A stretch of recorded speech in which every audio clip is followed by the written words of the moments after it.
Hi, I'm Bob Vila. Welcome home again. We're in the back alley here in Wicker Park, and today we're really making a lot of progress with our coach house. Demolition's all complete. We're going to be installing a steel beam back here so that we can cut in a garage door. Inside, we're digging trenches in the mud, changing the grade so that we can pour slabs. On a lighter note, we're going to go to Oak Park, a beautiful suburb where Frank Lloyd Wright got his start in life, and we're going to check out his studio. That's right. No windows at the lower level to distract you. So stay with us. It's good to have you home again.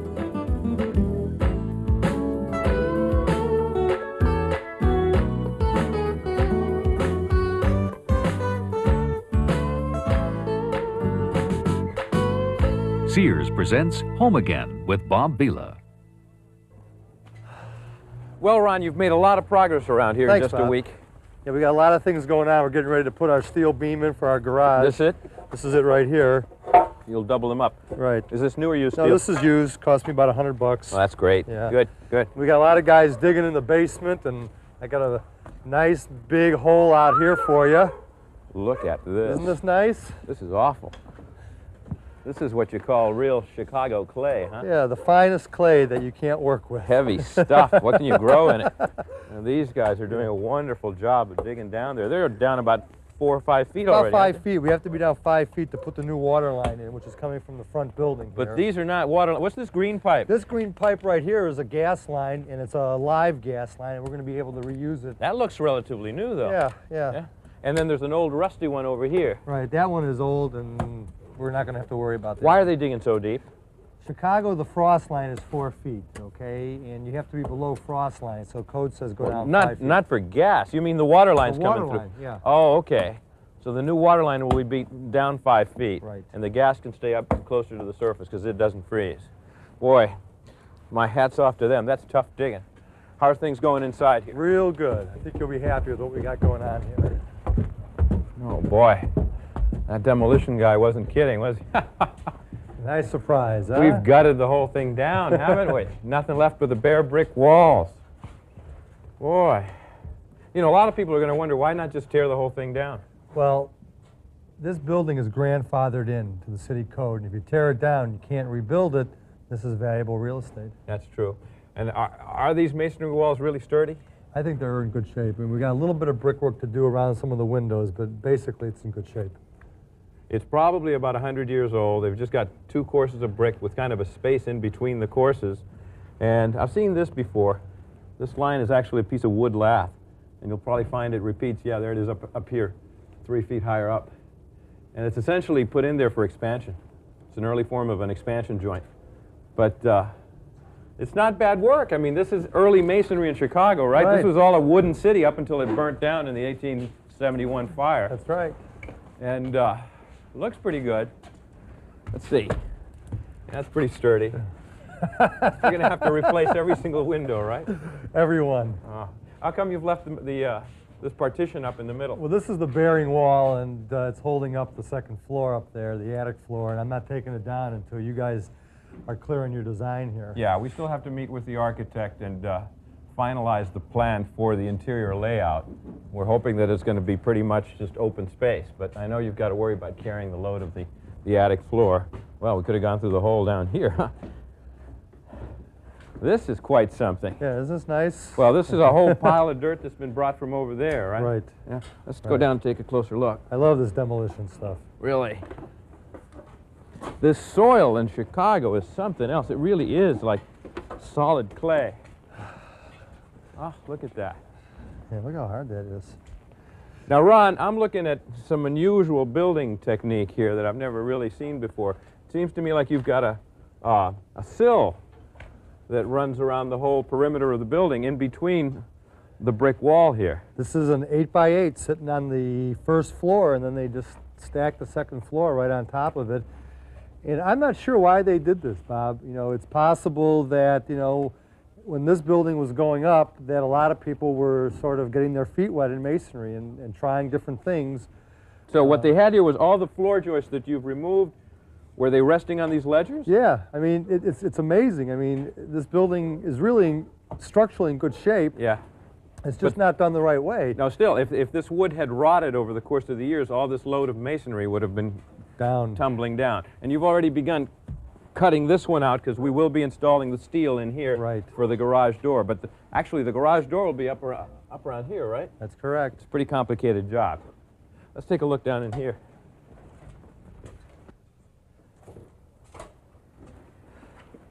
Boy, this is heavy work. Excuse me a minute, fellas. Seems like we're always in a basement, Bob. I'm ready to get out of one. Well, we're close to being able to pour a floor in here. Now, up here in the corner, you can see where our footing is, right? This is the old footing that goes down to about here. Right. And is this going to connect with that trench outside? Yeah, this is the trench where we're going to bring the new water service into. Okay, and then once you're inside the heated building, you can come up. Have we dug down as far as we need to dig? Well, I think we're pretty close. Let me just take a quick test here and see how we look. We're about an inch off right now. We need about an inch more. Okay, so once they've got that down to exactly the depth that you need, what's next? What will you be doing down? Well, we're going to insulate this slab down here with about an inch of styrofoam insulation. Okay. Covering that with a vapor barrier, visqueen material. Yeah. Our wire mesh, and then 4 inches of concrete. And that'll be it. That'll be it. Wonderful. Now, just one question. Why do you suppose they haven't bothered with this yet? You're not going to leave this when you pour. No, this but big chunk of mud and stuff.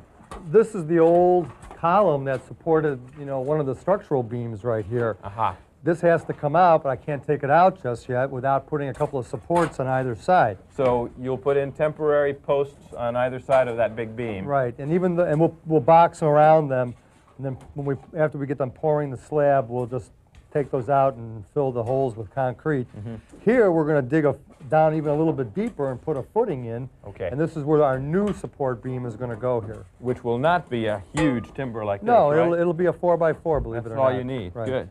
All right, well, they're doing a wonderful job. Right now, we've got a break for some messages, and when we come back, we're going to be in Oak Park, Illinois, where we'll take a tour of the neighborhood and visit Frank Lloyd Wright's studio. So stay with us.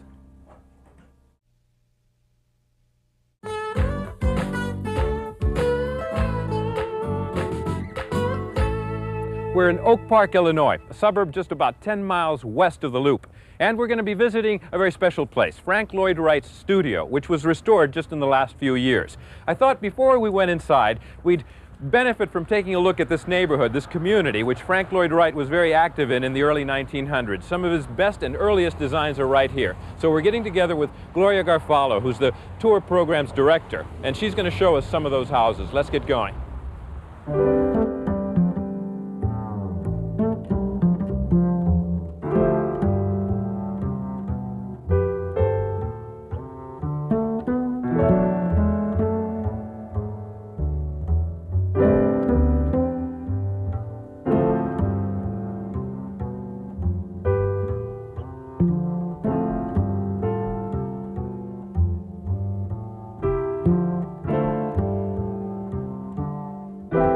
Bob, we're headed right now over to see a couple of Frank Lloyd Wright's earliest houses. They're 1892. They're typical Queen Anne style, not the typical style that Frank Lloyd Wright was known for in Oak Park. It's not a typical prairie style. How old was he when he designed these? He was in his mid-20s, and he was working with Adler and Sullivan.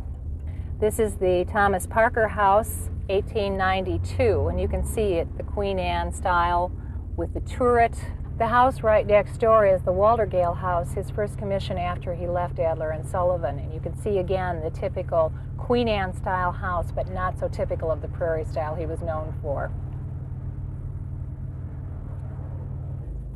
This is the Nathan Moore House, designed by Wright in 1895. It's an English Tudor house, mainly because Nathan Moore wanted an English Tudor design, and of course Wright had to abide by his client's wishes. When you look at this, you can begin to see some of the horizontal emphasis that eventually comes out in his prairie style. Mm-hmm.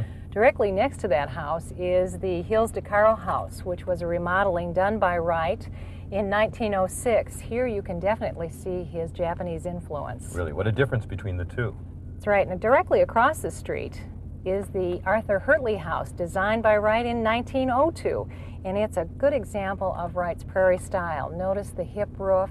Directly below the hip roof, you have the banding of windows together. Below that is a string course banding of concrete, further emphasizing horizontality, and then the rows of bricks 3 rows are reseated and one row is extended out, and that further accentuates that horizontality for his prairie style. That contour of the land, which in this case is just flat. That's right. Yeah. That's right. Directly next door to this Victorian is a very radical design by Wright in 1909. Notice how the porches cantilever out from the building.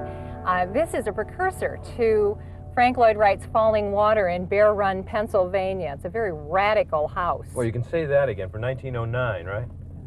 Well, are we ready to go see the studio?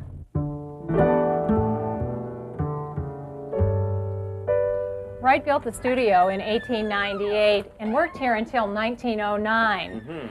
After that, it was divided into a number of apartments, and then in 1974, we purchased the property and restored it back to the year 1909. And this is literally the front hall, but it's also a workspace. That's right. This is the planning desk and the reception hall where builders and contractors could bring their plans. Sparks could fly. Yeah, it's That's exciting. right. Yeah, and what a beautiful ceiling, or rather skylight, huh? This is the original art glass designed by Wright. Spectacular. We're going to go now into a very dramatic space. This is the drafting room. This is where the Prairie architects actually worked. You go from the low spaces to the soaring spaces. That's right. This is beautiful. It's really a square and then an octagon, right? Yes, and when you look up, notice how the chain and harness, it's a tension ring with 8 ball joints that literally take the stress and tension of the building. Okay, yeah, a tension ring which replaces the need for rafters or anything like that. And instead of using steel or wood, he's used chains. Very innovative.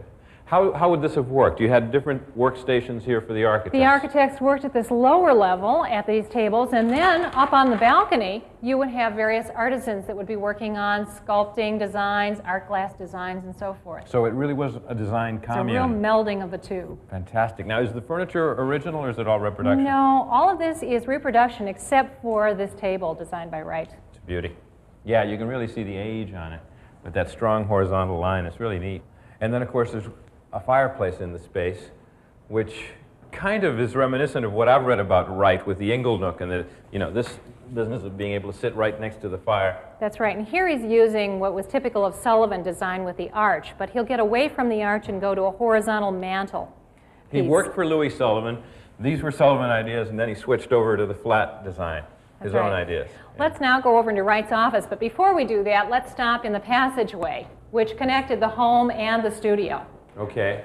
What's this? This is a honey locust. When Wright originally built the house, there was a willow tree, and rather than remove it, he left it. So to be pure in our restoration, we chose a honey locust tree to replace the willow. Yeah. Let's now go into Wright's office.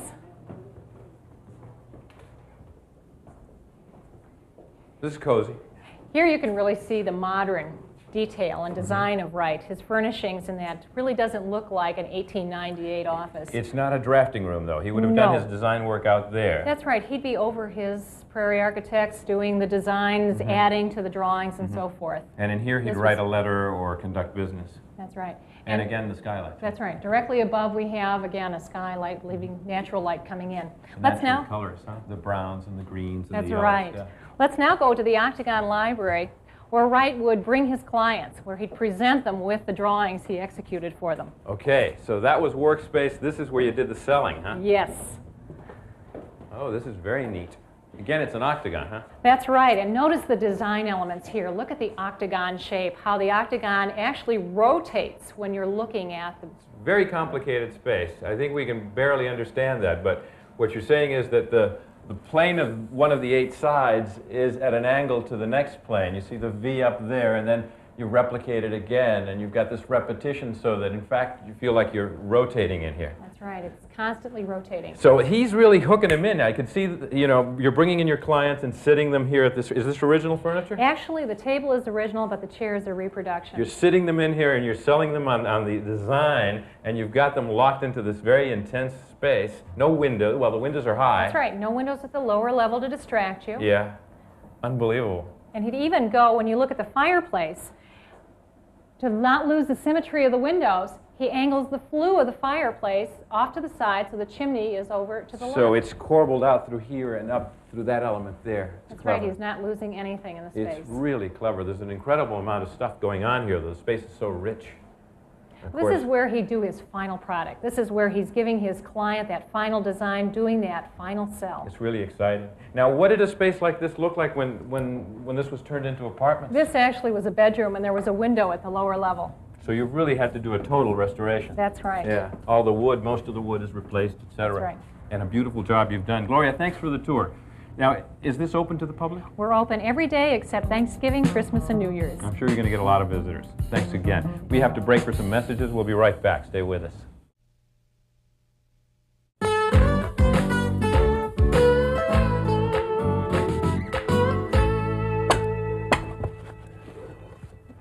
Good. So the destruction continues around here, Ron. Every time I turn around, something else is being ripped apart. Yeah, I think I'm going to be a demolition contractor, Bob, not a Tell us carpenter. what we're doing here. Well, we have this big garage door that we want to put in here. It's about an 8-foot door from red line to red line here, and that's about the smallest that we can get in. Yeah. And I need about 6'4" of headroom for this thing, which is reflected in these 2 horizontal red lines that I have here. Yeah.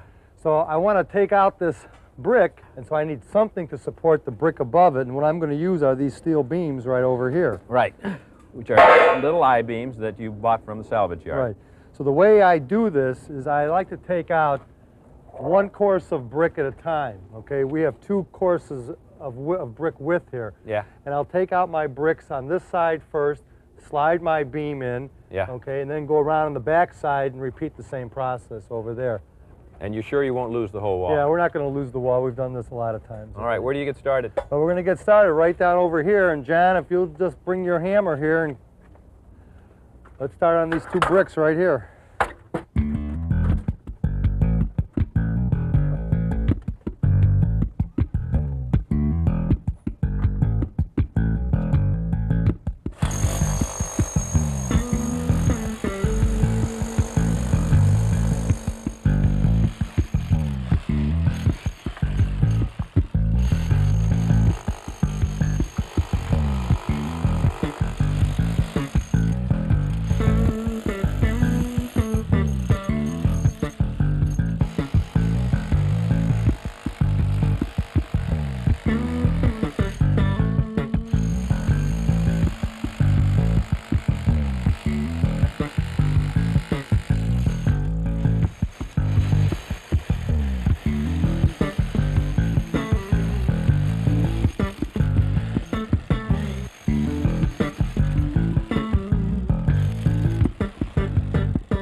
Up there.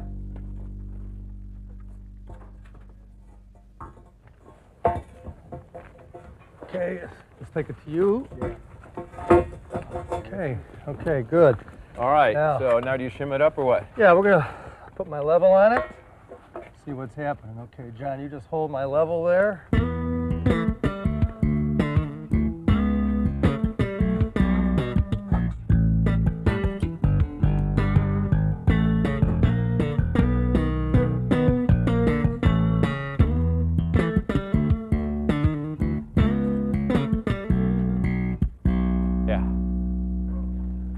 John, get your end in. That's it. Okay, good. All we gotta do is get some shims now. We'll be all set. Good. Okay, so we've got both the pieces of steel in place now, temporarily holding everything up. So what's next? Well, what's next is I'm putting a couple of guidelines on here so Ralph can saw through these with a big masonry saw that we have here, and we're going to start to take the wall out from the middle. Okay, so Ralph, as soon as you're ready, let's do it. Start it up.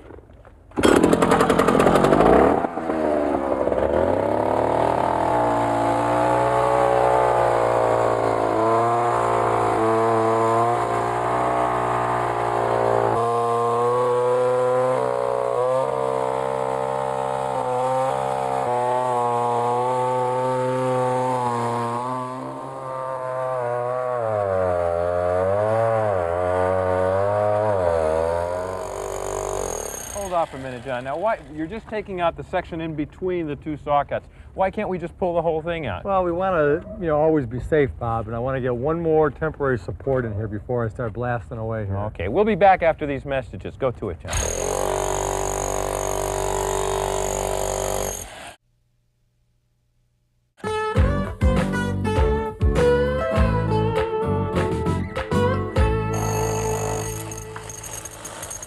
Nice going, John. But still a good ways to go. We're running out of time. That's a wrap for this week. Come home again next week. We'll have this complete. We'll be building some floor systems in here, putting in some beams. We'll be actually building a winder staircase as well, and taking you on a tour of a factory in Vancouver, British Columbia, where they manufacture beams. So don't miss it. Till then, I'm Bob Vila. It's good to have you home again.